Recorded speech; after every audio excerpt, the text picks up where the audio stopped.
Ok, bueno, entonces hoy vamos a ver el tema de tuberculosis. Vamos a ver primero un breviario un poco histórico de lo que sería la tuberculosis. La tuberculosis históricamente también se conoce como tisis. Es una enfermedad que ha acompañado a la humanidad desde tiempos prehistóricos, ya que se han encontrado evidencias en lo que serían restos óseos de momias egipcias de más de 4.000 años de antigüedad. Estas, ¿de qué tipo? Pues de tuberculosis ósea. También hay textos antiguos de la India, como también lo que serían textos antiguos. eh, a ver, aquí está. Bueno, hay textos antiguos de la India, en los cuales también se han encontrado signos muy parecidos a lo que sería la tuberculosis. También médicos chinos hicieron referencias a condiciones conocidas como Baibing, que es una enfermedad que se caracterizaba mucho a lo que era la tuberculosis. En la Edad Media, la enfermedad fue conocida en Europa como la peste blanca, debido a la palidez y el consumo que tenían estas personas de padecerla, ya que era muy importante en esta edad. ¿Alguna vez han escuchado de la peste negra? Bueno, también existía lo que era esta peste blanca. Era una de las principales causas de mortalidad, les decía, en esta Edad Media, más que nada en la época victoriana. Em, y se asociaba también al romanticismo debido a que la imagen proyectaba que las víctimas eran como escritores o artistas. También se sabe que en lo que es en el siglo XIX, la tuberculosis ha alcanzado proporciones epidémicas en Europa debido a las pésimas condiciones de vida, de hacinamiento y malnutrición sobre la revolución industrial.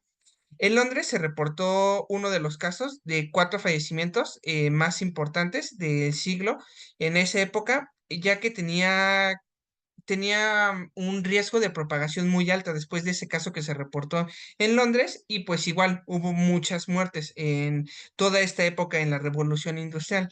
La tuberculosis se ha más que nada denominado como una enfermedad a lo largo de la historia de la clase trabajadora y de los barrios industriales y superpoblados.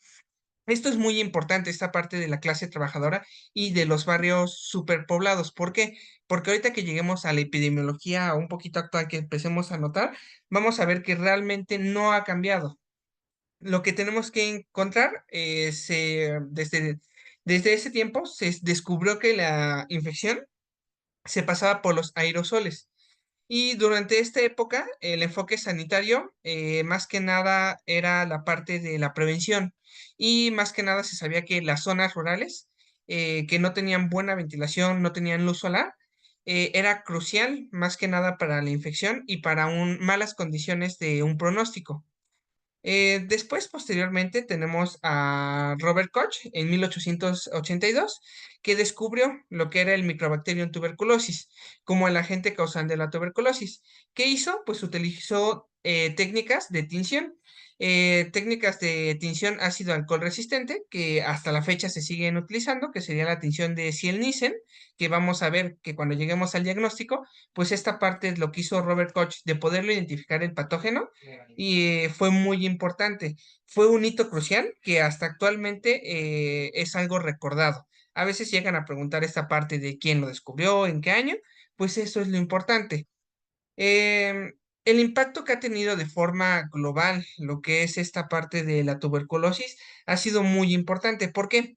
Porque esta es una enfermedad de prevalencia mundial. En el 2022, según la OMS, se reportaron 10.6 millones de nuevos casos de tuberculosis, de los cuales 1.6 fueron de muertes. Esto convierte a la Segunda Guerra Mundial, junto con lo que sería el COVID, con la cantidad de muertes más importantes que ha habido a lo largo de nuestra historia. Entonces, también se han descubierto cuál ha sido el problema o cuáles son los problemas actuales, que la tuberculosis está teniendo multiresistencia, y se han encontrado, ahorita vamos a llegar a esta parte ya hasta el final del tratamiento, lo que serían dos grandes cepas que son multiresistentes, y esto pues nos hace pensar que hay que desarrollar urgentemente nuevas terapias, nuevos enfoques. ¿Para qué? Para no hacer que la tuberculosis siga creciendo, siga haciéndose multiresistente, estandarizar estos protocolos que ya existen en todo el mundo de los tratamientos de la tuberculosis.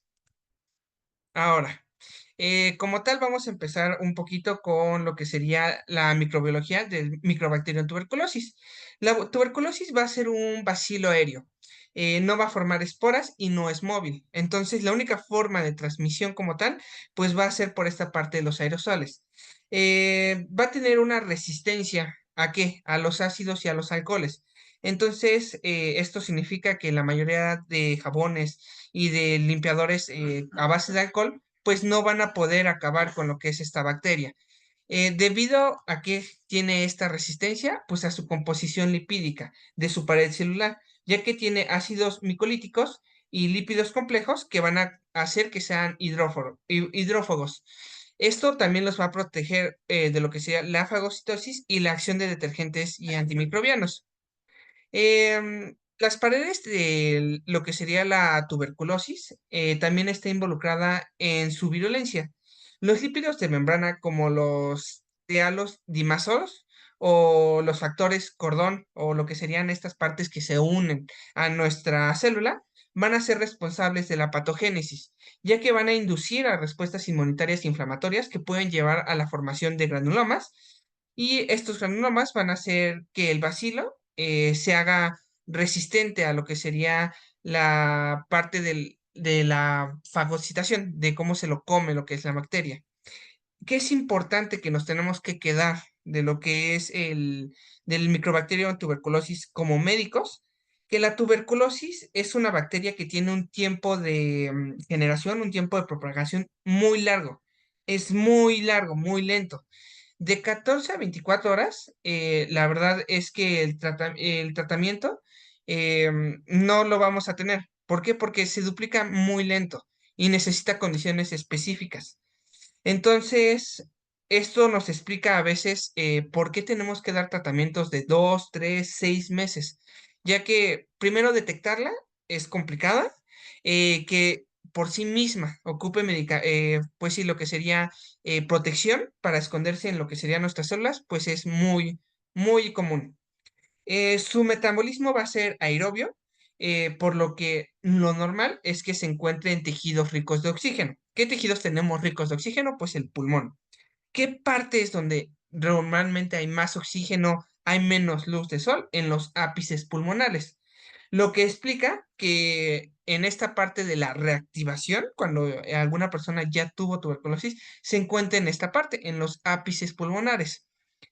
Su crecimiento, les digo, al ser lento, esta parte de lo que sería el huésped, la historia de la enfermedad, pues es larga.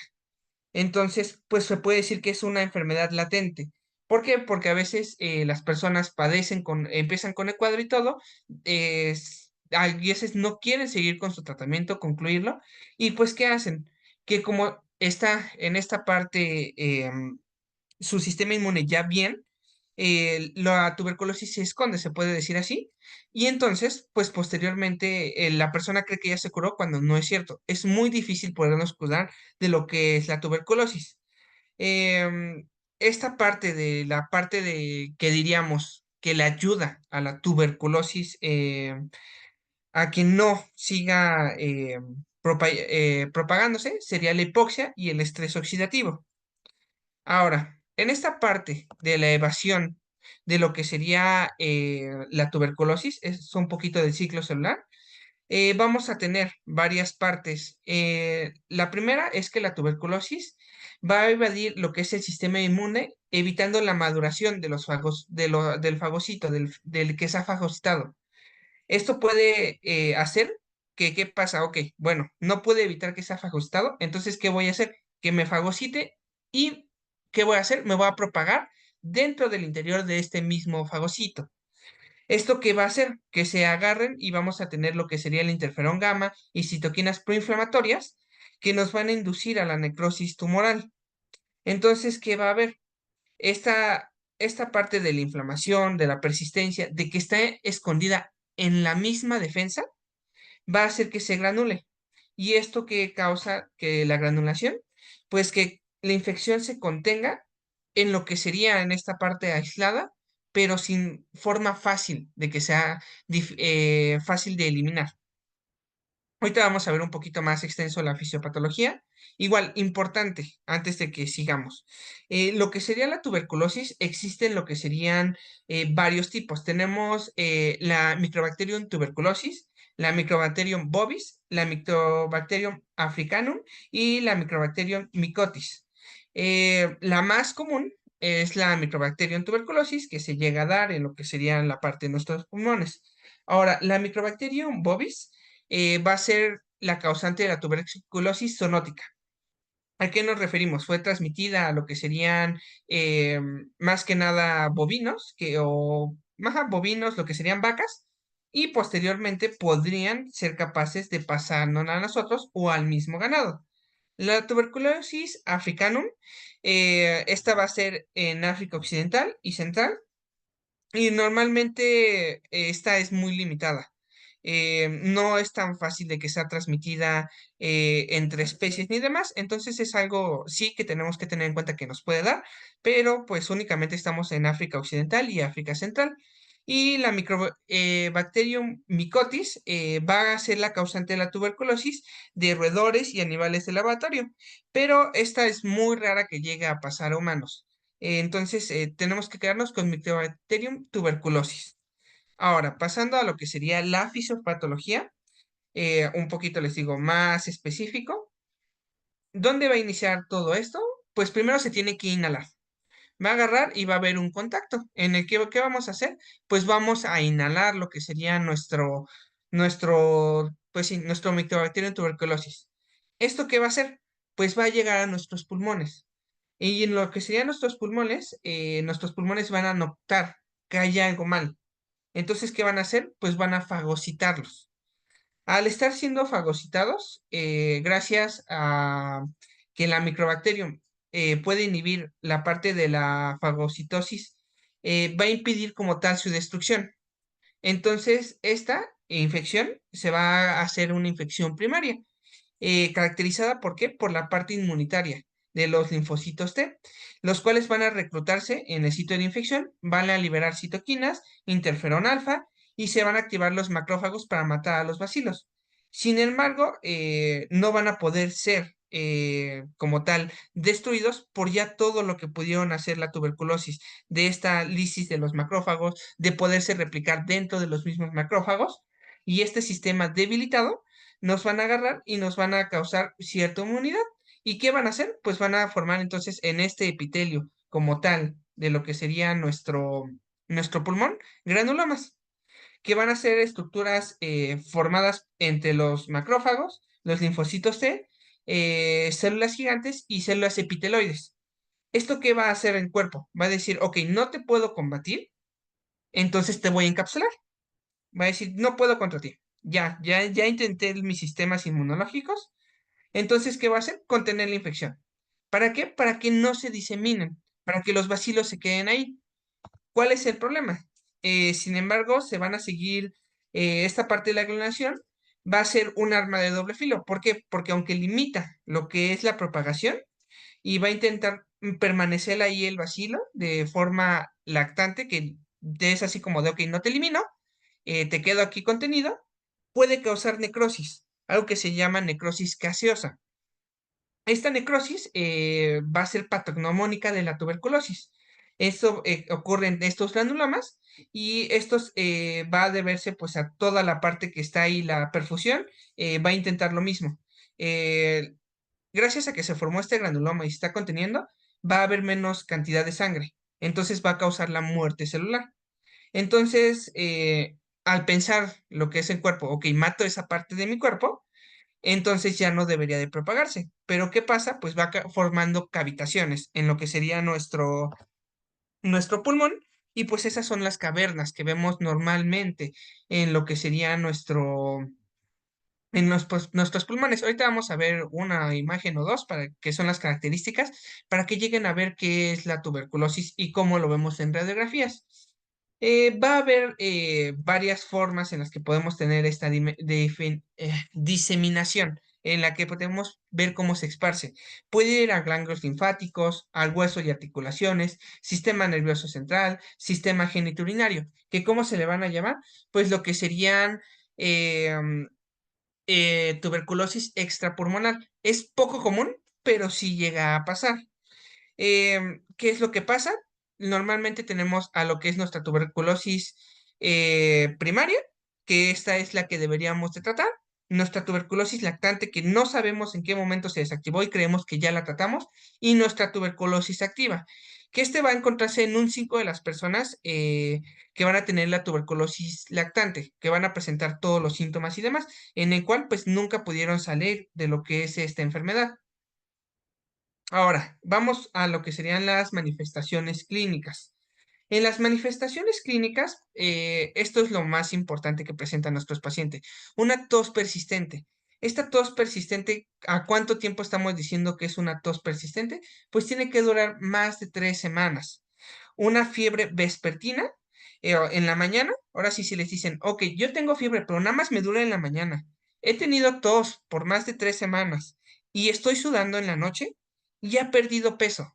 Ha sido un peso considerable. ¿A qué nos referimos? No ha cambiado estilo de vida, no ha cambiado dieta, no ha cambiado nada en lo que sería, pues sí, alimentación, estilo de vida o nada en lo que sería que le hiciera bajar peso o que hizo ejercicio. Entonces, ok, y bajó 3 tallas de lo que sería lo normal. Hay que pensar en tuberculosis.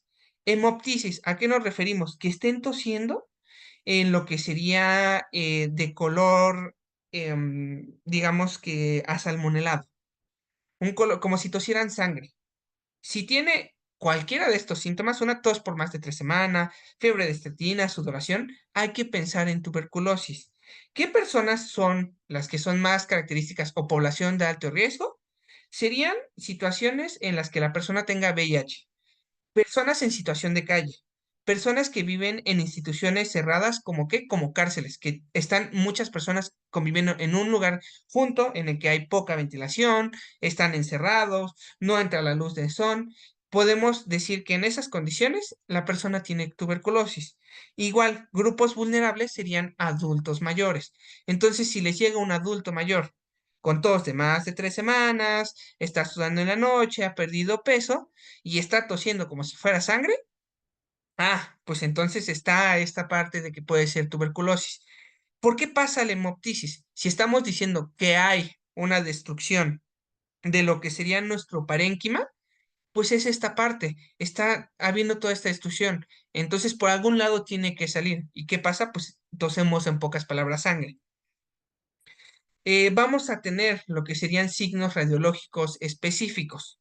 Esta les digo, esta parte de la hemoptisis, pues es la erosión de los vasos sanguíneos dentro de las cavitaciones, que esto vamos a decir que van a ser aneurismas de Ramsauer, lo que va a aumentar el riesgo de complicaciones graves. Entonces, si tiene hemoptisis, es lo que les digo, realmente ya está muy avanzada la enfermedad. No significa que va a morir el paciente ni nada, pero sí que puede tener un poco más de complicaciones. Signos radiológicos, pues es el signo de Gon. Este signo de Gon lo tenemos que entender. Vamos un poquito más a lo que serían las imágenes. Tenemos que entender que en nuestras radiografías vamos a tener lo que se llama linfadenopatías, que esta es la alteración en niños más común y en adultos 43, más o menos 43 o 50% lo llegan a presentar de forma unilateral. ¿Esto qué decimos? Que los pacientes van a presentar lo que sería una necrosis gaseosa. En esta parte va a haber un reforzamiento periférico que va a representar los anillos vasculares del tejido granular y que sería después, va a haber lo que sería unas características radiológicas. ¿Qué decimos? Va a ser que los ganglios ileares se van a calcificar. Entonces sería la calcificación, va a formar lo que serían los focos de Gón. Y esta parte, cuando vemos la calcificación y esta parte de la cavitación como tal, se va a conocer como un complejo de Ranke, que van a ser estas cavitaciones, estos huecos que vamos a encontrar. También existe lo que es la tuberculosis miliar, en la que estamos todavía en una fase en la que está siendo destruido, en una parte gaseosa. Entonces, vamos a ver, ahora sí vamos un poquito más específico. Tenemos lo que sería el diagnóstico. Este del diagnóstico podemos hacer varias cosas. Lo podemos diagnosticar por lo que sería un VAR, por un cultivo de Mycobacterium tuberculosis, por pruebas moleculares o por lo que sería radiografía de tórax. Ahora, también tenemos algo que se llama interpretación de Mantoux. Esta como diagnóstico sí la podemos ocupar, pero no es como nuestra principal o lo que deberíamos de hacer al principio de nuestro protocolo. ¿Por qué? Porque nuestra prueba de Mantoux, ¿qué va a hacer? Puede ser negativo si nuestro paciente acaba de ser vacunado con lo que sería alguna de las vacunas de tuberculosis. Aparte de que no siempre la tenemos a disponibilidad. Entonces, ahorita vamos a ver un poquito de la prueba de Maddox más adelante. Ahora, sigamos entonces. Tenemos aquí lo que es nuestro bar. Empecemos con lo que es nuestro bar. Nuestro bar van a ser pruebas de baciloscopía. Como tal, eso es lo que significa bar o baciloscopía. Estas van a ser hechas con una tinción de Ciel-Nielsen. ¿Qué vamos a hacer? Necesitamos 3 tomas. Estas 3 tomas deben de ser, en teoría, mínimo en 2 días. ¿En qué, más que nada, qué es? Pues la flema de nuestro paciente.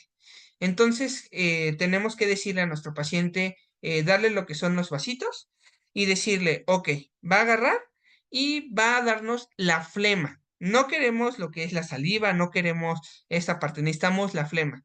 ¿Por qué necesitamos la flema? Estos pacientes tienen tos, mucha tos, pero a veces no sale mucha flema, entonces tiene que estar bien hidratado y todo, y pedirle la primer flema del día. Como tal, sí se puede enjuagar la boca con agua, pero no tomarse el agua. Ahora, para no complicarnos en esto, en el que se la toma, no se la toma, ¿qué se hace? Así como está, sin lavar los dientes y nada, así, la primera toma. La segunda toma y la tercera las podemos hacer juntas. Ahora, esto va a ir variando.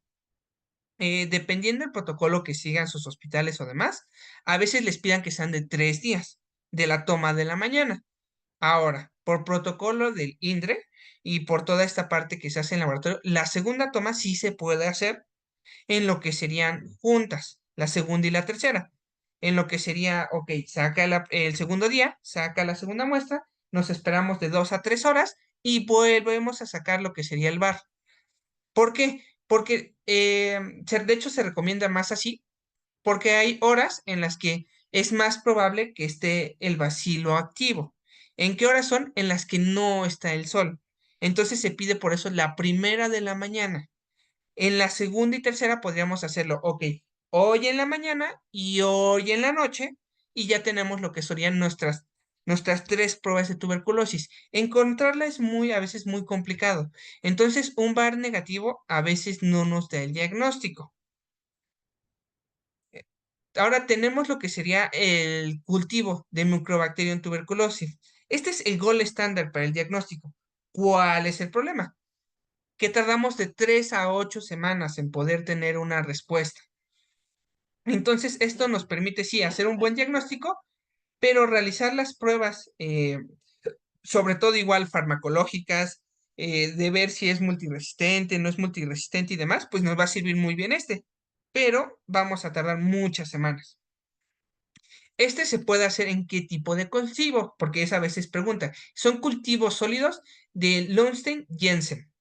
Este cultivo pues va a ayudarnos a nivel de crecimiento de otros bacterianos y nos va a ayudar a la morfología y a las colonias de lo que sería la tuberculosis. También tenemos medios líquidos. Este medio líquidos más que nada es un cultivo de microbacteria como tal. Eh, Les digo, no es lo más recomendable. Ahora, ¿qué es lo que podemos hacer? Hay pruebas que se llaman pruebas de Gene Expert o PCR. Estas técnicas, más que nada, es una PCR, que es una secuenciación masiva, en la cual vamos a identificar el ADN de lo que sería la tuberculosis. ¿Cuál es la ventaja? Nos da la prueba en menos de 2 horas. E igual, tenemos que haber agarrado lo que sería el buen transporte, tener una buena prueba y demás. Este a veces es su uso en pacientes que tienen VIH o en pacientes que necesitamos una respuesta rápida de lo que sería esta parte para empezar a tratarlo y saber si sí es tuberculosis. La ventaja de que es con un Gene Express, una PCR, nos puede decir si ya se ha visto con ese ADN que ese tipo de bacteria sea resistente a algunos tipos de antibióticos. ¿Cuál es el problema? Su alto costo. Entonces, a veces eso es lo tardado, pero tiene muchas ventajas. Les digo, también tenemos lo que es el diagnóstico radiológico. Si vemos las cavitaciones o vemos en un ataque esta parte como mucho puntillismo, vemos toda esta parte de tuberculosis miliar, pues podemos hacer lo que es el diagnóstico. Les digo, vemos cavidades así. Aquí la imagen está un poquito más fea, pero igual vemos las cavitaciones. Eso es lo que vemos, como si se hubieran comido en nuestro pulmón. Aquí tenemos lo mismo que acabamos de ver, nada más que está en una sola diapositiva para que sea más sencilla para si la quieren leer o llevar a cabo más adelante. Y bueno, tenemos lo que sería, les digo, la prueba de tuberculosis lactante. En estas pruebas tenemos dos, lo que sería la prueba cutánea de tuberculosis de Mantux y la prueba de liberación de interferón gamma. Para la prueba de Mantux, que esta es algo que les preguntan mucho en lo que son los exámenes. Lo que sería más de 5 milímetros se va a considerar positiva en pacientes que tengan lo siguiente. Presten mucha atención. Que tengan VIH positivo, que tengan contacto próximo a personas con tuberculosis, que tengan evidencia radiológica antigua de que hayan presentado tuberculosis y que hayan tenido lo que sería algún tratamiento.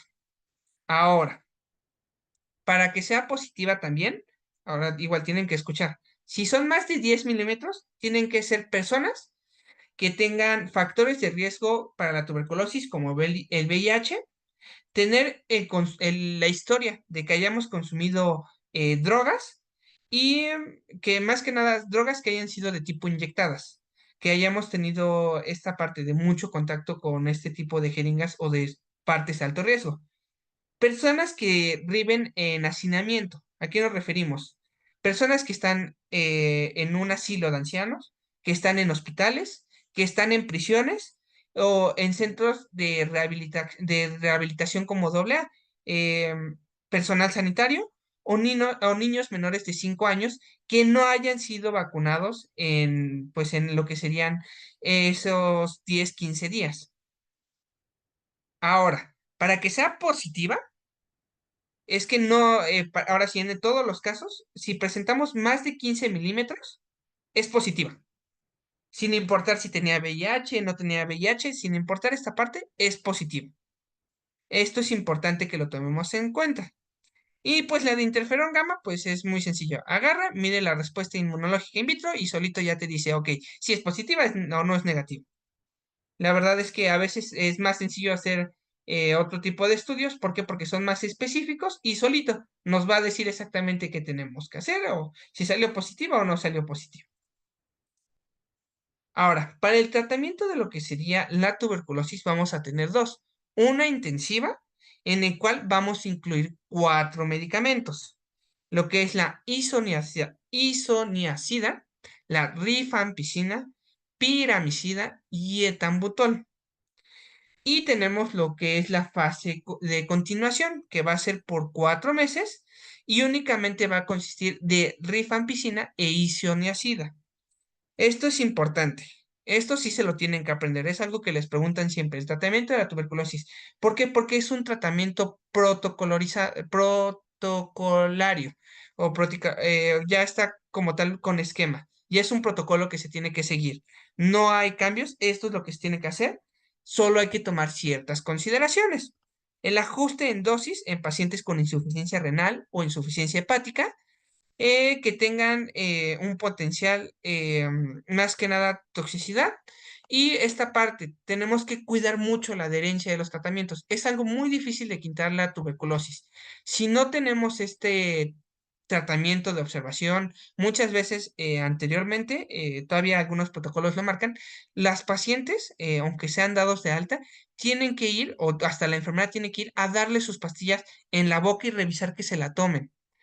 ¿Por qué? Porque es un tratamiento muy complejo, muy difícil de quitar la tuberculosis y aún así, aunque hayan pasado lo que son los 6 meses, los 2 meses de intensiva, los 4 de continuación, puede salir en 3 meses después o 6 meses después negativo y a 2 meses después positivo. Entonces se tiene que seguir muy bien esta parte. Ahora aquí les puse de forma sencilla efectos secundarios o consideraciones que tendríamos que tener en cada uno de ellos y el mecanismo de acción.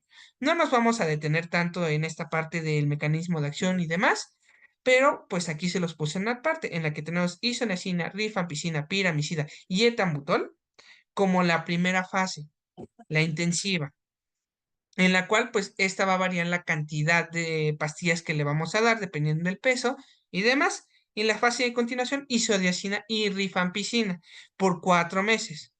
Ahora, les digo que esto va a ir cambiando. Aquí les puse una tablita de dosis kilogramo peso, en la que decimos, ok, bueno, sí, es 5 miligramos kilogramo con 500 miligramos máximo, igual en una dosis diaria. Estos tratamientos ya vienen combinados. A veces lo que les preguntan mucho es esto, porque ya es un protocolo, ya es un laboratorio que lo hace. ¿Y qué es lo que tienen que hacer? Tomarse la pastilla que se llama Dotval.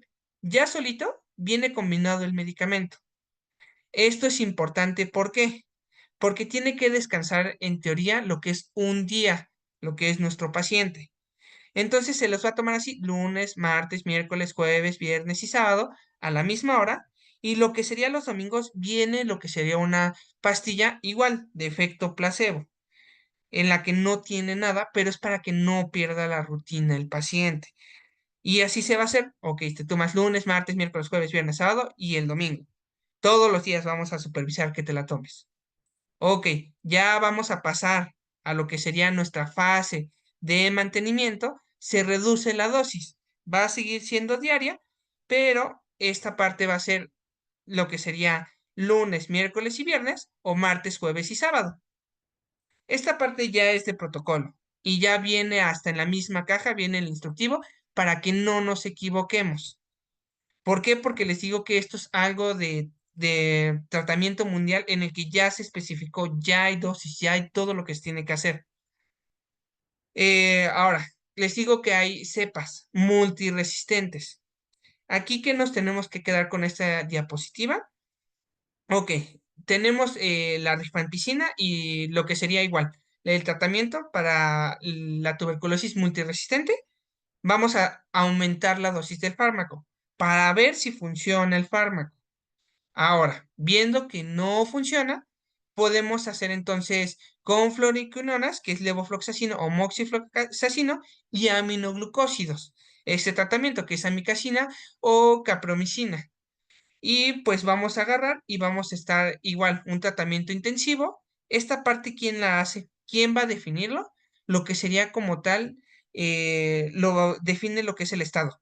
Estos casos, hay un comité, se manda el caso, se dice que se encontró lo que es la tuberculosis multiresistente y va a dar el tratamiento específico, en la que dice, ok, se va a hacer isoniazina con rifampicina y levofloxacino. O te dice exactamente qué combinación vas a hacer. Igual, importante quedarnos con esta diapositiva. Hay nuevas terapias con bedaquilina y de la manid.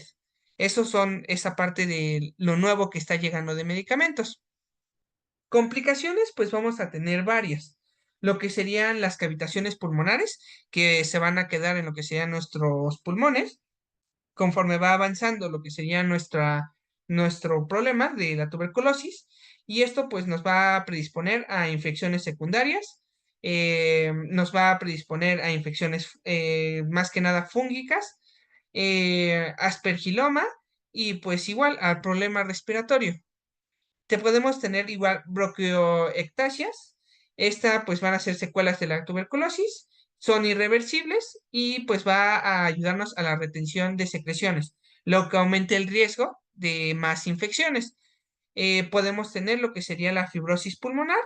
Esta parte, pues más que nada el problema pues es el mismo. ¿Qué hacen nuestras funciones? Pues la parte de la respiración. Insuficiencia respiratoria crónica. Nos causa como un EPOC, en pocas palabras. Podemos tener hemoptisis masivas y pues esta más que nada significa que el paciente va a tener esta parte de emergencias médicas en las que no va a poder respirar, hay mucha erosión de los vasos, está con un sangrado a veces persistente, pues el riesgo de una muerte repentina. Complicaciones, pues serían las tuberculosis extrapulmonares. En estas tenemos la tuberculosis meningia, el mal de Pot y la tuberculosis renal. La tuberculosis meningia es una de las partes más comunes que llegamos a tener cuando los pacientes no están vacunados, que presentan cefalea, fiebre, rigidez de nuca y alteraciones en lo que sería el estado de conciencia. El mal de Pot es más que nada la tuberculosis ósea. Va a afectar principalmente lo que serían las vértebras y pues esta parte, más que nada es esta parte. Normalmente se encuentra la localizamos cuando tienen pérdida de la función motora. Y la tuberculosis renal, esta regularmente cuando el problema que presenta es algo que se llama piuria estéril. Estos pacientes, más que nada, llegan a presentar igual dolor lumbar y pues problemas de insuficiencia renal porque pues se está comiendo de esa parte lo que es el riñón. En pocas palabras, igual tienen cavitaciones. Entonces, pues una insuficiencia renal es lo que nos va a causar a la larga. Em, y pues más que nada, para la prevención, pues ¿qué tenemos que hacer? Pues tenemos que vacunarlos, lo que sería con la BCG, que es la vacuna del recién nacido, para que no presentemos qué tipos de tuberculosis, la tuberculosis meningia y la tuberculosis miliar, que son las que nos causan más problemas, nos pueden causar, es más fácil que podamos morir una de ellas que de lo que sería una tuberculosis pulmonar. Entonces esas son las que nos cuidan la vacuna. Hay que controlar los contactos, tenemos que agarrar y averiguar con quién está en contacto, aislar a todos y hacerles pruebas a todos para ver que no siga la propagación, que no... Tenemos que hacer un cerco epidemiológico, en pocas palabras, así lo podríamos llamar. Hay que hacer profilaxis, quimioprofilaxis en todas las personas que sabemos que tienen un contacto, que tienen alguna inmunosuficiencia, diabetes o demás. ¿Para qué? Para que no lleguen a presentar ninguna complicación. Y pues más que nada, seguir fomentando lo que sean los programas de salud pública para que no siga habiendo lo que es esta parte de la tuberculosis. ¿Dudas, preguntas, algo más que quisieran saber?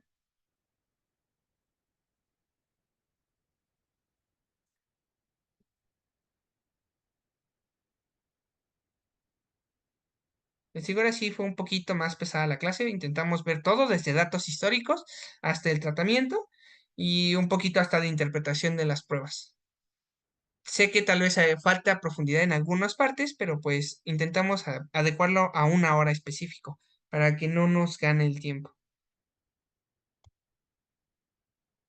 Ok, cuéntame, ¿cuál es tu duda? ¿Cuál es tu pregunta?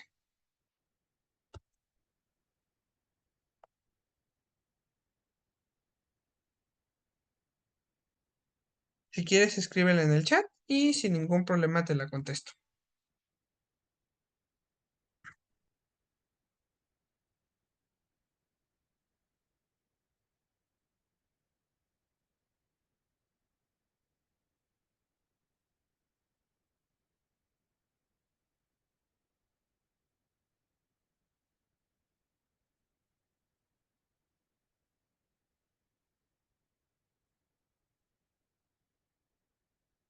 ¿Alguien más? Ajá, es la prueba de Maddox, de Mantux.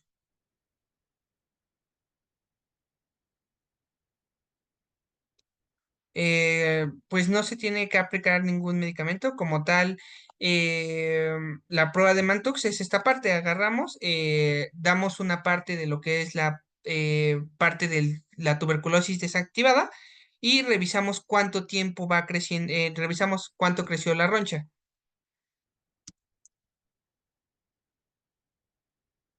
Por eso te digo, depende de cuánto crezca. Normalmente hay una reacción, porque nuestro cuerpo va a intentar agarrar y formar una respuesta inmunitaria, porque está entrando algo malo.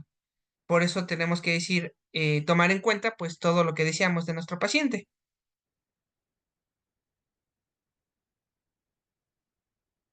Ajá, se hace en la dermis, ajá, en la dermis y cuando se forma la pápula. Se va a formar una pápula. Dependiendo el tamaño que va a formar la pápula, pues es lo que tendríamos que agarrar y considerar.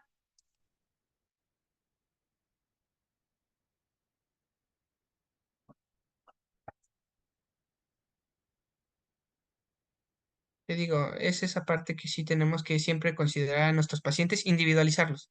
Porque te digo, si nada más sale la pápula y tú dices, ok, ya sí tiene pápula, hay que tratarlo, pues no. ¿Por qué? Porque acuérdate que todos, al final de cuentas, somos tratados con la vacuna de la tuberculosis. Entonces, de que va a tener una respuesta, va a tener una respuesta. Puede ser muy controlada. Si ya está fuera del tamaño normal, pues ya decimos, ok, pues entonces o nuestro paciente está inmunosuprimido o pues esta parte tenemos que revisarla. Esta parte de cuánto tiempo tenemos igual, que puede ser una de tus preguntas, en cuánto tiempo tenemos que hacer la medición de la pápula, lo podemos hacer de 48 a 72 horas después de la inyección. Como tú dices, la inyección es intradérmica, es una pequeña cantidad, igual, si quieres saber la cantidad exacta es de 0,1 mililitro. Y pues esta es una dosis estándar de lo que sería la parte de la tuberculina que vamos a inyectar y pues tenemos que medirlo. Les digo, si tiene menos de 5 milímetros se puede considerar negativo, más de 5 milímetros pues se puede considerar positivo, pero hay que considerar cada criterio. Te los vuelvo a repetir de todas maneras por si no, para que los puedas anotar. Te digo, más de 5 milímetros se va a considerar positivo en alguien con VIH positivo, en aquellos que hayan tenido contacto con personas con tuberculosis pulmonar, laringe o de cualquier tipo, eh, evidencias radiológicas antiguas de que hayan tenido lo que sería tuberculosis. Esas para 5 milímetros. Ahora, para más de 10 milímetros, tenemos que considerar lo que sería pacientes, igual que tengan VIH positivo, que hayan consumido lo que sería drogas que hayan sido de tipo inyectadas, personas que vivan en residencias con hacinamiento, que son ancianos, hospitales, prisioneros, lo que sería la AA, personal sanitario y pues niños menores de 5 años. Y todas las personas que tengan más de 15 milímetros se les va a considerar positivas también. Se les va a considerar negativos en caso de que hayan recibido la vacuna de BCG en lo que serían de 7 a 10 días, aunque tengan 15 milímetros. ¿Por qué? Porque hay algo que se llama efecto booster o así como de amplificación. ¿Qué es lo que pasa? Pues como acabamos de tener la vacuna, pues nuestro sistema inmunológico está muy activo a esta parte. Entonces, evidentemente podemos tener una reacción o muy baja o muy alta de más de 15 milímetros y decir, ah, es tuberculosis. En esta parte no se puede aplicar. ¿Alguna otra duda, alguna otra pregunta? No sé si te quedó claro. Digo, de todas maneras, por eso te lo repetí. Si quieres, ahorita creo que por aquí tenía una tabla y se las comparto en el grupo. Ahorita se las comparto en el grupo de WhatsApp para que la tengan todos.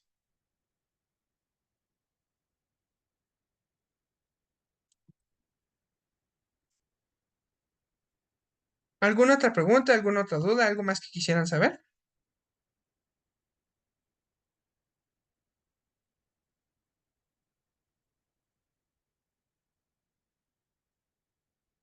Ok.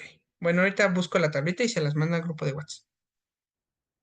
Si no hay dudas, no hay preguntas, pues hemos acabado el día de hoy y pues nos vemos la próxima semana.